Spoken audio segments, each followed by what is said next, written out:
anyway, but we have our main segment coming up right now, and it is on offense. And let me just start by, well, I'm not even going to start. I'm going to let Mark jump in and lead the way. And we're going to be doing this for a few weeks. And it is a disease that is rampant among congregations. That's what I'm going to tell you. It splits, it divides. And as leaders, we are constantly on the lookout because they desire to be offended. They don't even know it. And anyway, so there you go, Mark. I'm going to let you take it away. Actually, I just removed myself. That was a very good introduction. Thank you very much. I like that. And one of the things that I just heard you say, you pronounced the word offense. That's interesting because when I hear the word offense, I think of defending. I think of, you got defense and offense. And I hadn't thought about that until you just said it. And that's a whole different way to look at this. And since this is going to be a series, maybe that's a little something we can go even further into. But that's not really what I have to start us off. And as with so many of the other things that I teach, I always start with a generic definition of words and or phrases or whatever we're talking about. And of course, the definition of offense, usually in the text, in the format, what we're talking about, offense being a breach of law or rule or an illegal act is one definition of the word offense. And another definition is annoyance or resentment brought about by a perceived insult to or disregard for oneself or one's standards or principles. And I think that's very well said. It's very to the point. It's an annoyance or resentment. And it all has to do with our own perception of what an offense is. It really boils down to it. But you should realize that just to get started, and everything should be based on this, is there's two sides to every story. You have an offender and you have an offendee. Okay? In every offense, there is always an offender and an offendee. And that there it really is a word, offendee. And so let's take a look. First of all, an offender only sometimes knows that they're making an offense, whereas an offendee always knows there's an offense. Stop and think about it. And there's a lot of different ways we can dissect that. Starting with the offender, an offender offends by words or actions. Two different ways, and there's whether or not it's even, you can even boil down an offender to be an actual organization of a group of people. Can be our government, and or it can be an individual person, or it can be a small group of people. There's a lot of different ways to look at an offender, but it's always offends only by words or actions. This is my perceptions. This is my opinion on what we're looking at here. Now, an offender can't always know that another person's offended. Let's take a look at that. Let's take a look at an offender. An offender is usually insensitive, and that really can go more along either way, whether or not they don't always know or they do know. This person's usually very insensitive. And it's a good possibility that an offender is not raised with a social background, being raised in a group of people that are arrogant. I have to use myself as an example. I, of course, had my mother, father, a sister, and a brother. Everyone of my family is very arrogant. They have a semi-insensitive attitude about them. They were very biased against a lot of things. And my parents were bigoted. And so being raised this way, I have fought the rest of my life even from high school on, into not being offensive. And I have to work at it. I am an offender, and I have to consciously know what I'm saying and my actions and things like that, because I was not really raised with a social background, and I was raised in a controlled environment by people that this was the way that they are. In not so much today, because there's so much attention drawn to offenses within society. In the days when I grew up, it was never discussed. Offending anybody, whether it be socially or within families or friends or anything like that, it was never discussed. I do not remember one time anything like that was ever discussed in the media or in self-help or anything like that, ever. Another thing that an offender is under the category of can't always know that another person's offended is that this person may have been offended many times in their own life. And they develop an attitude towards everybody around them. If they have been offended at one point, then they are now on, as Sandi used the word, the offense continually. They build up within them a defense mechanism. And it's interesting because a lot of times offenders that are raised in the control environment, similar to what I am, are very sensitive to being offended also. Under another category of the offender is they can know that another person is offended. They can know because they've had a relationship with the person. They have had a social background. They've been nurtured and taught in a family environment.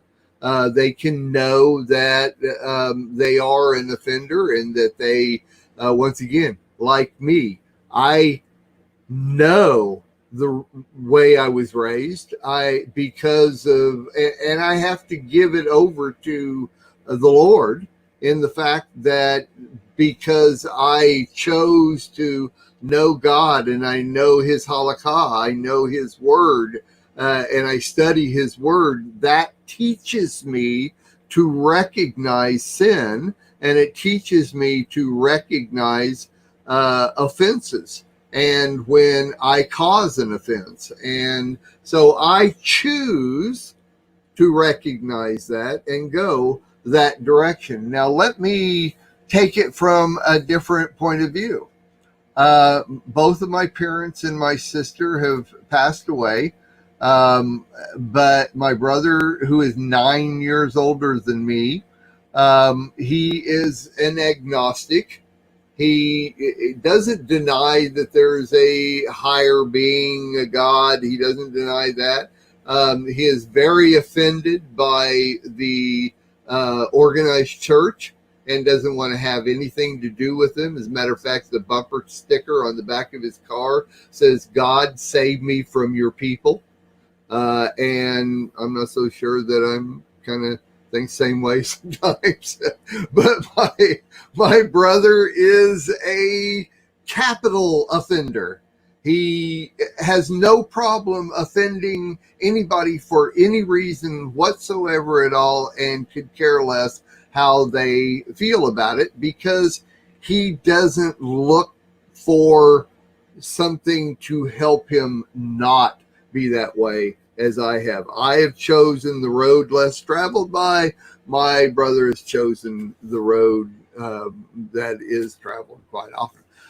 And so even within the same family, raised the same way, you can make a choice of which way that you want to go. Now, there's also under the offender is another category of won't always or ever care that another person is ever offended. And that, once again, was the example I just gave about my brother. These people are across the board without a doubt. There is a title for these type people, and they are bullies. Literally, straight out. They are bullies, and most of them know it. Most of them don't care. That's just the way they are, and they're not interested in being any other way. They need to be in control at any cost. This is why they are this way. They have to be on top of all events, and they are extreme leaders. It's real interesting. My wife and I were watching a show last night. I don't even remember what it was, but it had, I know what it was. It was an old episode of Survivor. We love to watch Survivor. We love that psychology that's involved in each one of the different people, and we'll watch an episode, we'll pause it and talk about the different people and their psychology and who they are and how they are and everything. And it's interesting because they're on the episode that we're watching last night. It had a bully as one of the main people on there, but this bully had 3 or 4 people that would just follow him to the end, no matter what. One person had an immunity idol and gave it to the bully. Just gave it to the bully. The bully didn't even have to ask. It's amazing how a bully can be a bully. You know he's a bully, and still follow that bully to the end. Bullies have followers, and they know they're bullies. It's amazing to me. Okay, so we're going to switch over to offendee. An offendee always knows there's an offense. If you're offended, you know there's been an offense. You are offended. And following this, can choose. An offendee can choose too.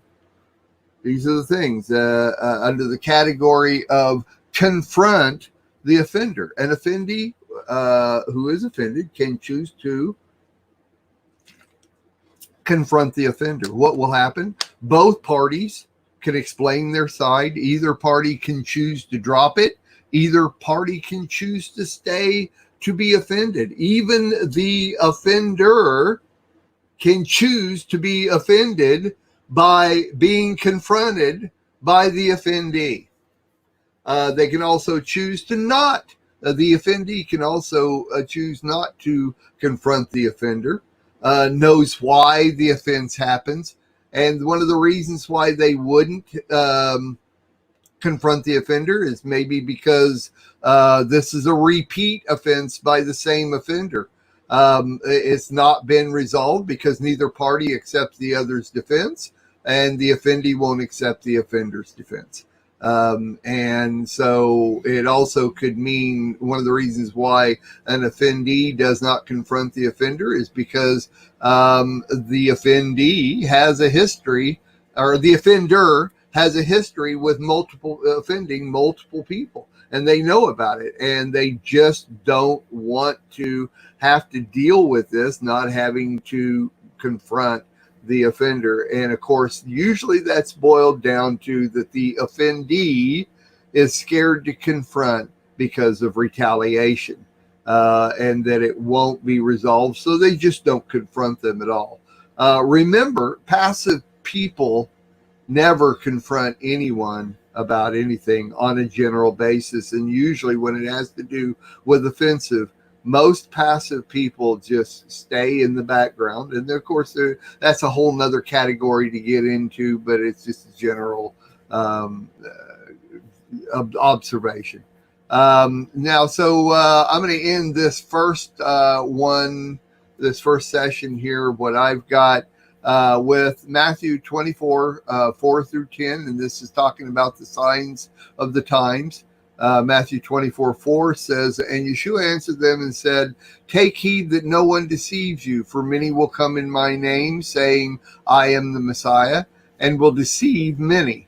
As a matter of fact, most people don't know that it is recorded that during the time Yeshua was here alive on earth, there were 19 other people claiming to be the Messiah. Let's see, verse 6. And you will hear of wars and rumors of wars. See that you are not troubled. For all these things must come to pass, but the end is not yet. For nation will rise against nation and kingdom against kingdom, and there will be famines, pestilences, and earthquakes in various places. All these are the beginnings of sorrows. Matthew 24, 9 says, then they will deliver you up to tribulation and kill you, and you will be hated by all the nations for my name's sake. Verse 10, and then many will be offended, will betray one another, and will hate one another.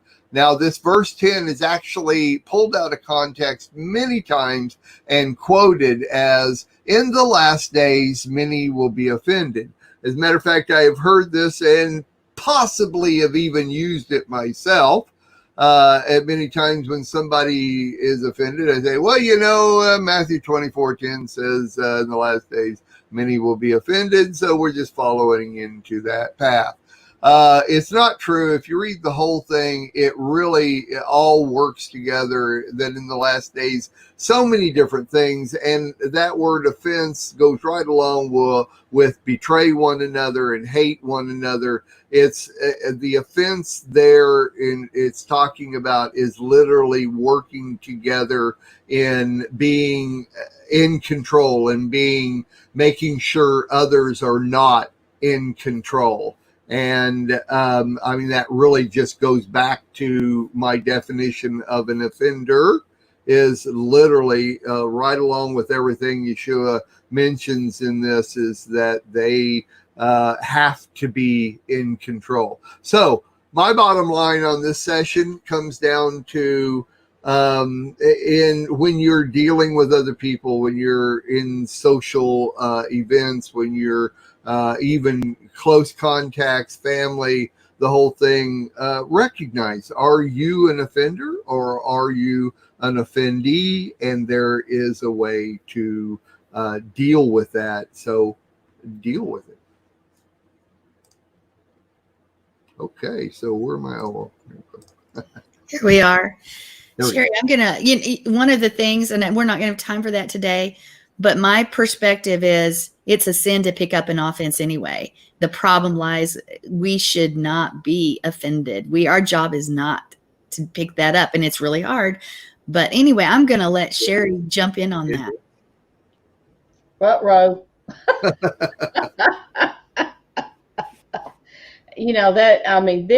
Once again, we've got a subject here you can come at in different aspects. Okay. And that's great what you said. But there's also the part that the truth can be offensive. And Yeshua said many times people were offended in him because he spoke the truth. And there's also, I know you like, Mark, to look up definitions. I do too. And sometimes when we're reading from the King James, I've learned to look at the archaic definition of the word. And so I happen to pull up the archaic definition of the word. Now, where did I put that? It's here somewhere. It means a stumbling block. So we don't want to put a stumbling block in front of someone, and we don't want to be a stumbling block. And yet it says that one of the scriptures talks about Christ crucified is a stumbling block to people. So there's a whole lot here about about offense. And as believers, we're not supposed to take offense in the context Mark is talking about. That's right. But then we're not supposed to take offense over Yeshua either. And um, anyway, that would be a good subject from that standpoint of the Lord saying, are you offended at my sayings? And I like the when you, of course, I kind of look at the Greek too, just because um, the scriptures are. I know they were in Hebrew originally, but they were put in the Greek, and then they were translated to the English. But the Greek word is scandalon, and that's the word from which we get scandal. So, is there a scandal there that's offense? But there's different meanings of that word. It talks about like the like taking the bait on something that like a little, like you have a trap set and there's a bait. And it also means falling away. So I mean, gee willikers, when I looked at this, I was going like, there's so many different aspects. So once again, we have a series, I guess. We do. It reminds me of the book. It's called The Bait of Satan by John Bevere, and it's on offense. And what was amazing that Mark chose this topic actually a couple weeks ago, and we're just now getting to it. But I got a call from one of the inmates, and they just did a Bible study from a church on the bait of Satan and offense, but you are on the offense when you anyway, you can play the words just as Mark said. So when he was talking about offense and studying that out, I thought how apropos that this has come up right now, because I'm getting a perspective from somebody in the system who is declared to be an offender, who's studying offense anyway. But this is going to be a great topic to explore. And we should, just as Mark said, we need to realize our positions, and we don't want to be a stumbling block to anybody. But yet, as you said, Sherry, the gospel does offend. And this week, and this is another example from one of the inmates, I got a call. If anybody watched, I left the show on Tuesday right after it started because one of the inmates had just he was a little panicked. And it goes right along with the other series we've done. He has been studying. I sent him the books, the Blessing and Curse book, and They Shall Expel Demons by Derek Prince, because he was interested, because the faith-based dorm there is full of the magic cards, is full of homosexuality. And this is in the prison here in Amarillo. This is the faith-based dorm in Amarillo, Texas. And so many things in the occult. And so he needed to study that out because he's seen some things happen. Anyway, it goes to prove that they're studying Robert Morris from Gateway Church. They're doing this study as well.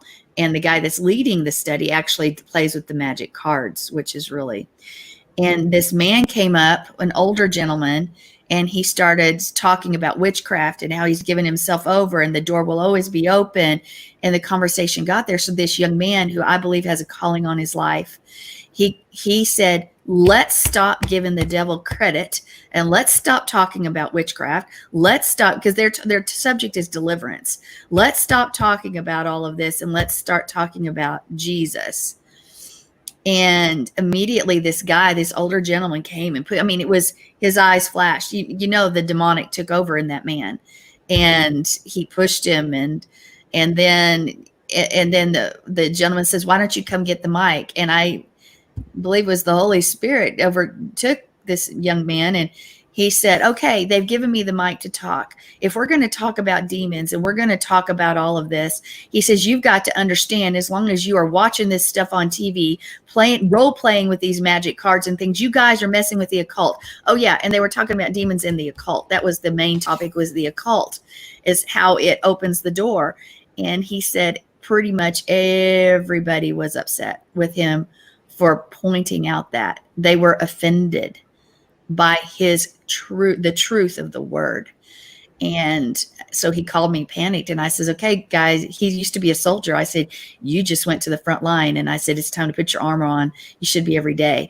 But I said, anyway.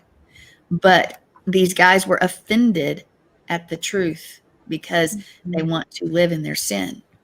And so I know that's a lot of testimonials for something, but for this subject. But anyway, it's just been put in front of my face a lot the last couple of weeks, this very thing. And it started with you, Mark. You just sort of set it up. So thank you. So we're going to be on this for a few weeks. So well, let me respond to both of you. You'll notice that I probably spent most of the time on the offender on this. I had to give both sides because that's, to me, is a base point to start from.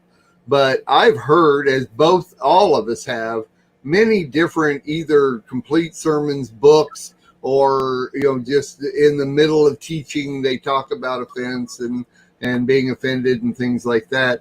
And the majority of the time that I can remember, it's always talking about being offended, and don't take on the offense and all this kind of stuff. The offense, we already know what is. We understand that. But I just don't remember anybody talking about the other side, the offender, or even to recognize whether or not you are an offender, because we can all offend. Every one of us, we can offend, as I laid out, whether we know it or not. Sometimes we do offend, not even knowing it. Okay, so we need to recognize those things. I went for a long time in my life offending people and not even realizing that that's what I was doing. So my point here is not so much about being offended, because you can hear massive amounts of sermons on that. Rarely does anybody talk about the other side of it. And I think that we need to recognize that side of it. And after you guys do your teachings and stuff, I will probably come back and dwell on that point even more. And so that's why I say that was my point, really trying to get that across. And even in the Matthew 24 scripture, it basically he's talking about what the offenders are. He did say many will be offended, and then you will be offended and betrayed by one another. But he's talking about these are the offenders.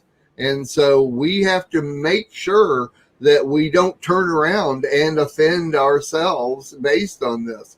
If you don't know the Word of God and you don't recognize this, it's real easy to fall into that. And so that's really my point on this. So anyway, I'm sure probably I have no idea what everybody else will talk about, but all I ask is that you recognize that also. So, and I'm not offended by anything. I'm offended by everything. So.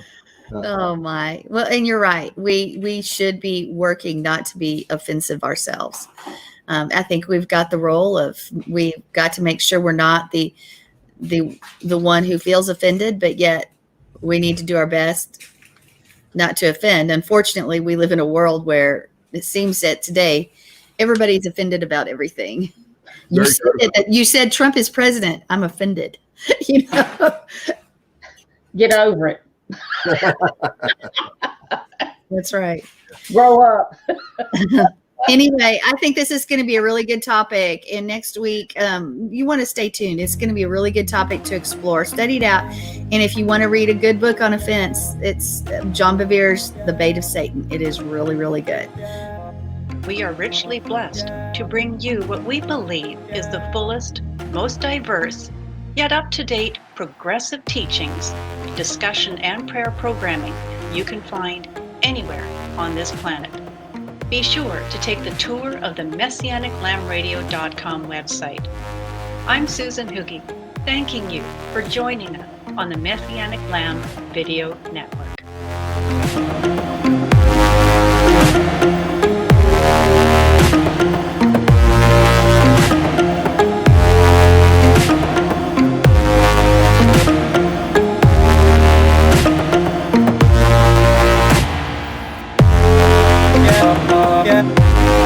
Judge.